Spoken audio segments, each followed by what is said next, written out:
Assalomu alaykum hurmatli tinglovchilar. Mana bugungi fanimiz tarbiyachining kreativligi va kompetentligi fanidan ma'ruza mashg'ulotini boshlaymiz. Ma'ruza mashg'ulotimizning mavzusi pedagog kompetentlikning tuzilishi va mazmuni.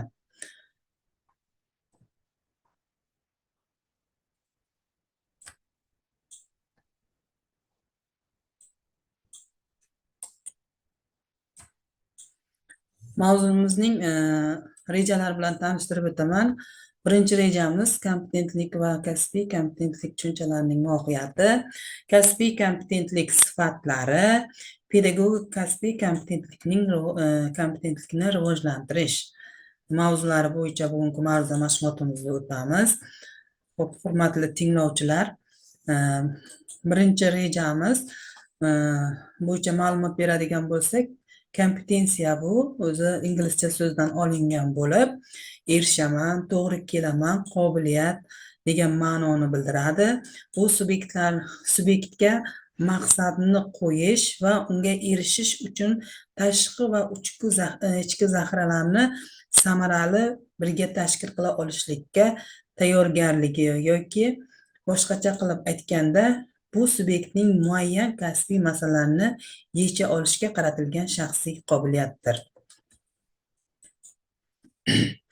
Xo'p, kompetentlik haqida gapiradigan bo'lsak, kompetentlik bu bilimdonlik, kasbga moslik, malakalilik, tajribalilik, mas'uliyatlikni rahbarlik faoliyatiga singdirib borish demakdir.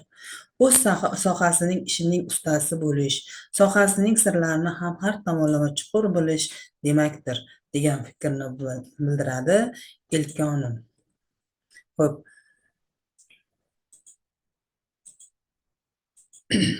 kompetentlik sifatlari haqida gaplashadigan bo'lsak, kompetentlik sifatlari bir qancha usullari mavjud.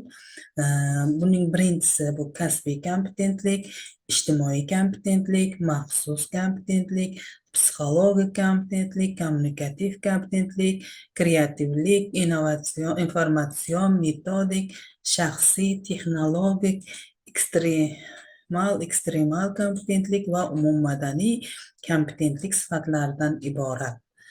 Har bir kompetentlik haqida gaplashib oladigan bo'lsak, bu kasbiy kompetentlik bu ikki qismdan iborat bo'lib, birinchisi bu bilim ham bu ikki qismga bo'linadi. Birinchisi ko'nikma, keyingisi malaka. Bu bilim olish yoki bilim berish jarayonida erishilgan yutuqlar, ko'paytirilgan o'sha bilimlarning ko'nikma va malakaga aylanishi. Keyingisi bu nazariy bilimlar bo'lib, nazariy bilimlar ham amaliy tajriba bilan birgalikda kengayib boradi va bu ko'proq amaliy tajribaga aylanib boradi.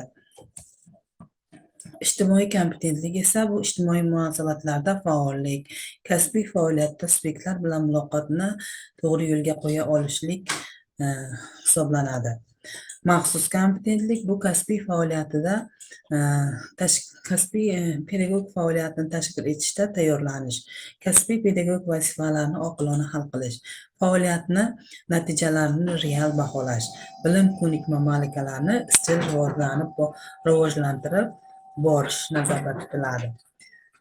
Har bir maxsus kompetentlikning o'zi ham bir qancha qismlardan iborat bo'lib, bular bu psixologik kompetentlik, metodik kompetentlik, informatsion kompetentlik, innovatsion kompetentlik, kreativ kompetentliklarga bo'linadi. Bilbaqorpa chiqmasin. Xo'p, keyingi ma'lumotimiz bu psixologik kompetentlik bo'lib, psixologik kompetentlikning ham bir qancha turlari mavjud. Bular pedagog jarayonni sog'lom psixologik muhitni yarata olish, ijobiy muloqotni tashkil etish, salbiy psixologik ziddiyatlarni o'z vaqtida aniqlay olishlik. Xo'p, metodik kompetentlik esa pedagog jarayonni metodik jihatdan oqilona tashkil etish, ta'lim yoki tarbiyaviy faoliyatni shakllanib to'g'ri belgilash, metod va vositalarni maqsadga muvofiq tanlash va qo'llay olishlik ko'nikmasi hisoblanadi. Kommunikativ kompetentlik esa bu ta'lim jarayonida barcha ishtirokchilarning barcha ishtirokchilarni bilan samimiy muloqotda bo'lish, ularni tinglay bilish, ularga ijobiy ta'sir ko'rsata olishlik hisoblanadi. Xo'p, keyingi kompetentlik sifatimiz bu informatsion kompetentlik sifati bo'lib, bu o'sha ta'lim jarayonida kerakli bo'lgan foydali ma'lumotlarni izlab topish, yig'ish, saralash, qayta ishlash va samarali foydalana olishlikdir. Har bir pedagog o'zining ish faoliyati jarayonida kerakli ma'lumotlarni o'sha internet saytlaridan topa olishligi va uni o'z faoliyat jarayonida qo'llay olishligi, ta'lim jarayonida har bir kerakli ma'lumotni to'g'ri yoki noto'g'ri ekanligini tahlil qilish ham bu informatsion kompetentlikning tarkibiy qismi hisoblanadi. Keyingisi innovatsion kompetentligimiz esa bu pedagog jarayonni takomillashtirish, ta'lim sifatini yaxshilash, tarbiya jarayonini samaradorligini oshirishga doir yangi g'oyalarni ilgari surish, ularni amaliyotda samarali tatbiq etish.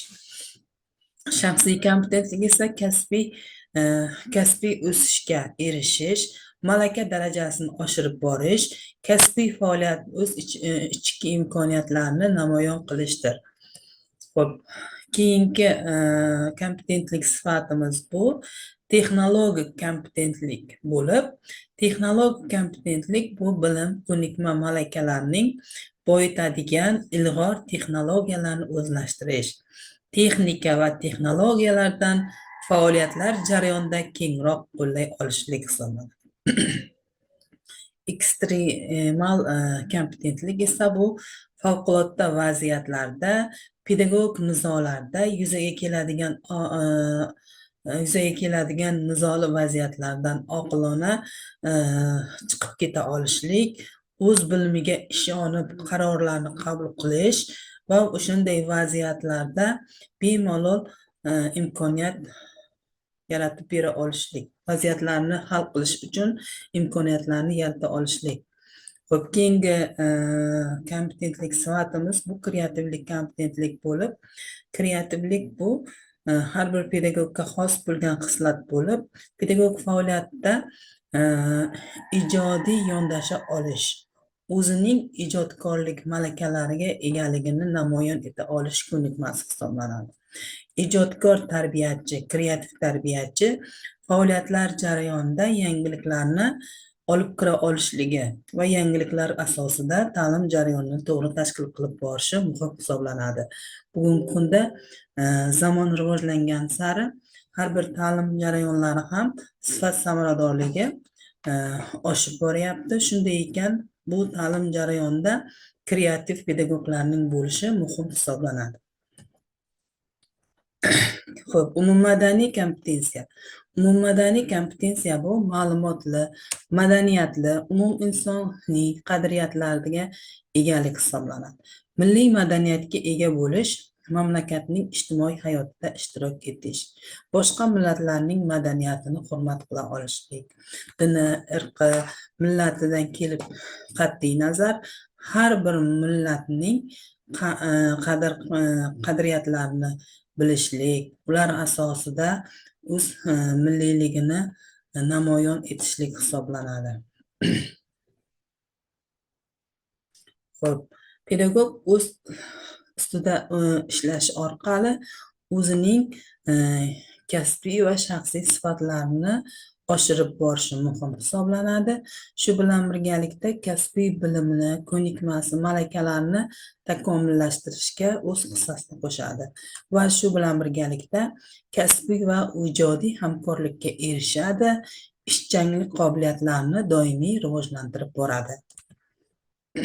Keyingisi kasbiy kompetensiyani shakllantirish bosqichlari bir qancha bosqichdan iborat bo'lib, birinchi bosqichimiz o'zini tahlil qilish va zarur narsalarni anglash, o'zini rivojlantirish, maqsad va vazifalarni belgilab olishlik, o'zini namoyon etish va kamchiliklarni o'z vaqtida bartaraf eta olishlikdir. Keyingi slaydimiz bu tarbiyachining kompetensiya piramidasi. Tarbiyachi o'zining bilim, ko'nikma, malakasi asosida o'zgalardan ajralib, turishi muhim hisoblanadi. Shunday ekan, har bir pedagog o'zining xulq-atvori, o'zining axloqiy madaniyati, yurish-turishi, kiyinishi, fe'l-atvori bilan boshqalardan ajralishi va o'zining barcha kompetentlik sifatlarini namoyon eta olishligi muhim hisoblanadi. Hurmatli tinglovchilar, mana bugungi darsimiz shulardan iborat edi. E'tiborlaringiz uchun rahmat.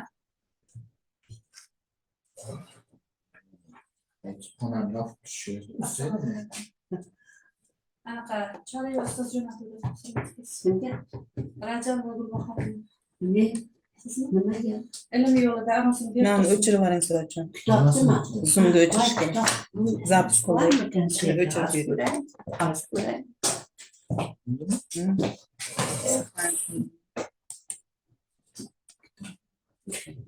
Sahar bo'ldimi? Shuni zapis ketyapti-da. Shuni o'chirib bering.